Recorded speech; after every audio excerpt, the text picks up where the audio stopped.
PUBG player unknown Battleground. এই গেমটোৰ বিষয়ে আপোনালোকে সকলোৱে নিশ্চয় জানে। বৰ্তমান বিশ্বৰ নাম্বাৰ 1 ট্ৰেণ্ডিঙত থকা গেম। এই গেমটোৱে ইমানেই জনপ্ৰিয়তা লাভ কৰিছে যে বৰ্তমান যুগত ইয়াৰ নাম নুশুনা মানুহ নাই বুলি ক'লেও ভুল নহ'ব। আপোনালোকে নিশ্চয় মোবাইল বা কম্পিউটাৰত পাবজি খেলে। তো বন্ধুসকল, মই আজি আপোনালোকক পাবজিৰ এনেকুৱা কিছুমান তথ্য জনাম যি হয়তো আপোনালোকে আগতে শুনা নাই।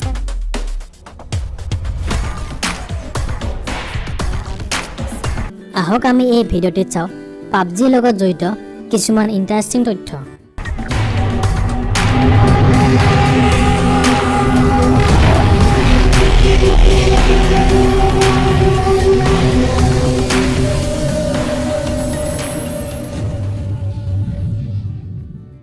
পাবজি গেম নিৰ্মাণ কৰিছিল ব্ৰেণ্ডন গ্ৰেনি নামৰ এজন ব্যক্তিয়ে।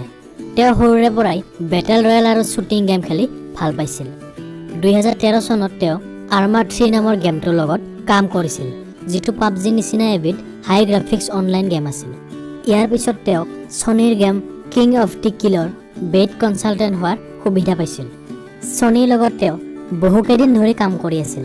যেতিয়া তেওঁ তাত ব্লু হোল ষ্টুডিঅ'ৰ CEO মেইল আহিছিল, যিয়ে 10 বছৰ ধৰি এটি বেটেল ৰয়েল গেমৰ ওপৰত কাম কৰি আছিল, তেতিয়া তেওঁ এই গেমটো অতি সুন্দৰভাৱে উপস্থাপন কৰিছিল আৰু যাৰ নাম দিছিল প্লেয়াৰ আননন বেটেলগ্ৰাউণ্ড।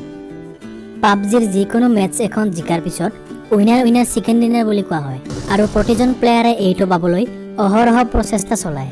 আপোনালোকে নিশ্চয় বহুকেইবাৰ চিকেন ডিনাৰ পাইছে। এই চিকেন ডিনাৰ শব্দটো বৰ্তমান যুগৰ নহয়, মাথো পাবজি এনেকুৱা গেম নহয় মেটচ এখন জিকাৰ পিছত উইনাৰ চিকেন ডিনাৰ বুলি আহে। পাবজি গেম নিৰ্মাতা ব্ৰেণ্ডনে আগতে যিসমূহ গেমত কাম কৰিছে সেই গেমসমূহতো উইনাৰ চিকেন ডিনাৰ বুলি দেখা পোৱা গৈছিল। আচলতে এই শ্লোগানটো আজিৰ যুগত নহয়। ৰজা মহাৰজাৰ দিনত যেতিয়া মানুহে জুৱা খেলিছিল, তেতিয়া সেই খেলত জিকিলে মাংসৰে খানা খাইছিল। সেই সময়ত মাংস খোৱাটো এক প্ৰকাৰৰ ধনী মানুহৰ নিয়ম আছিল। সেইবাবে পাবজিত যিকোনো মেটচ এখন জিকাৰ পিছত উইনাৰ চিকেন ডিনাৰ বুলি কোৱা হয়। প্ৰথম অৱস্থাত পাবজিত মাথো এখন মেপহে এভেইলেবল আছিল আৰু সেইখন আছিল এৰেংগেল। কিন্তু আপোনালোকে হয়তো নাজানে, ইয়াত ব্যৱহাৰ কৰা মেপখন এখন প্ৰকৃত মেপ, যি এতিয়াও ৰাছিয়াৰ সাগৰৰ মাজৰ এটি দ্বীপত অৱস্থিত। এই মেপখনত এডোখৰ ঠাই আছে যাক আপোনালোকে সকলোৱে জানে মিলিটাৰী বেছ ৰূপে। এই দ্বীপটোৰ ভিতৰত এসময়ত এখন সঁচাকৈ মিলিটাৰী বেছ আছিল। দ্বিতীয় বিশ্বযুদ্ধৰ সময়ত ছোভিয়েট সেনাই এই দ্বীপটো দখল কৰি লৈছিল। সিহঁতৰ অস্ত্ৰ আৰু সেনাবাহিনী এই মিলিটাৰী বেছত আছিল। আপোনালোকে নিশ্চয় ইয়াত কিছুমান ভঙা চিঙা গাড়ী দেখে।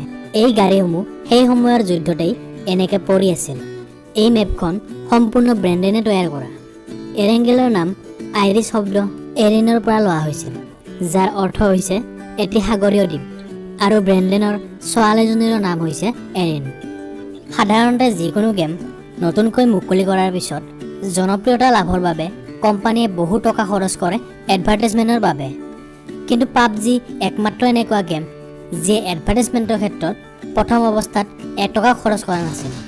এই গেমটো ইমানেই ইণ্টাৰেষ্টিং আছিল যে নিজে এজনৰ পৰা আনজনলৈ বিয়পি গৈ আজি বিশ্বৰ নাম্বাৰ 1 গেম হিচাপে খ্যাতি লাভ কৰিছে। পাবজি পোনপ্ৰথমে 23 মাৰ্চ 2017 চনত আনুষ্ঠানিকভাৱে মুকলি কৰা হৈছিল, কিন্তু প্ৰথম অৱস্থাত ইয়াৰ PC ভাৰ্চনহে মুকলি কৰিছিল আৰু মুকলি কৰাৰ প্ৰথমটো মাহতে 1 মিলিয়নতকৈ অধিক CD বেচিবলৈ সক্ষম হৈছিল। বৰ্তমান সময়ত পাবজি মোবাইল টপ ডাউনলোডিঙৰ প্ৰথম স্থানত আছে। এই গেমটো বেটেল ৰয়েল নামৰ এখন জাপানী চিনেমাৰ পৰা আকৰ্ষিত হৈ বনোৱা হৈছিল। এই চিনেমাখনত ইয়াৰে ছাত্ৰ ছাত্ৰীবোৰক খাদ্য আৰু বন্দুকৰ সৈতে সাগৰৰ মাজৰ জংঘলৰ এটি দ্বীপত এৰি দিয়া হয়, আৰু এই জংঘলৰ পৰা যুদ্ধ লাগি শেষত এজন ব্যক্তিহে ঘূৰি আহে, আৰু তেওঁ হৈছে উইনাৰ চিকেন ডিনাৰ। সম্পূৰ্ণ এই চিনেমাখনৰ কাহিনীৰ পৰাই এই গেমটো প্ৰস্তুত কৰা হৈছিল। আনকি ইয়াত দেখিবলৈ পোৱা বহুকেইটা বন্দুক আৰু অস্ত্ৰ এই চিনেমাখনৰ লগত মিল আছে। পাবজি মুকলি কৰাৰ 3 দিনৰ ভিতৰতে কোম্পানীয়ে $11 মিলিয়ন উপাৰ্জন কৰিবলৈ সক্ষম হৈছিল, যিটো ভাৰতীয় ৰুপিছত 70 কোটিতকৈ অধিক। 2017 চনৰ ছেপ্টেম্বৰ মাহত পাবজিয়ে মষ্ট কনকাৰেণ্ট প্লেয়াৰ অন ষ্ট্ৰীম এক নতুন ৰেকৰ্ড গঢ়িবলৈ সক্ষম হৈছে। কিন্তু বৰ্তমান পাবজিৰ জনপ্ৰিয়তাই ইয়াক বিপদ মাতি অনাহে পৰিলক্ষিত হয়। কিছুমান ষ্টুডেণ্ট পাবজিৰ লগত ইমান ব্যস্ত থাকে যে যাৰ বাবে চৰকাৰে ভাৰতৰ কিছু অংশত পাবজি বেন কৰিবলগীয়া হৈছে। বৰ্তমান সময়ত চীনত সম্পূৰ্ণৰূপে পাবজি বেন কৰি দিয়া হৈছে।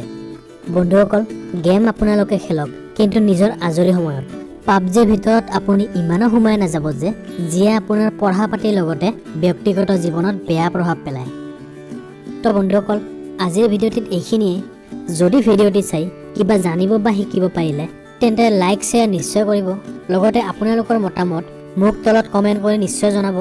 আৰু যদি চেনেলটি এতিয়ালৈকে ছাবস্ক্ৰাইব কৰা নাই তেন্তে ছাবস্ক্ৰাইব কৰি বেল আইকনটিও প্ৰেছ কৰি দিব। ধন্যবাদ বন্ধুসকল। জয় অসম।